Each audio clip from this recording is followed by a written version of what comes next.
సరే సరే. అబ్బా ఇప్పుడు మా ఫ్రెండ్ రానన్న బట్టి ఎట్లా పోవడో ఏమో ఫంక్షన్ కి. అక్క ఏమైంది, నీది నువ్వే మాట్లాడుకుంటున్నావు?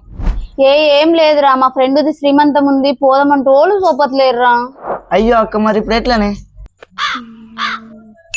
అరే మరి నువ్వు వస్తావారా? చట్, నేనెందుకు అత్తనే శ్రీమంతానికి? ఆడోళ్ళక్క బోడక్క అయితే నేను. అబ్బా ప్లీజ్ రా, నా లాస్ట్ చాయిస్ నువ్వేరా. అరే ప్లీజ్ రా, రానే.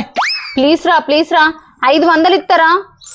అబ్బా 500 రూపాయలు అయితే నేను అత్త. కానీ ఏంటిది? కానీ ఆడోళ్ళ లెక్క రెడీ అయితే ఇస్తా 500. వేసుకుంటా పో. 500 అయితే బరాబర్ ఇస్తావుగా? ఇస్తా. సరే మరి దారా మరి పోదాం. అరే నేను ఆడ శ్రీమంతం కాడ నిన్ను చెల్లె అని వెళ్తా, సరేనా? సరే సరే దా మరి చెల్లె పోదాం.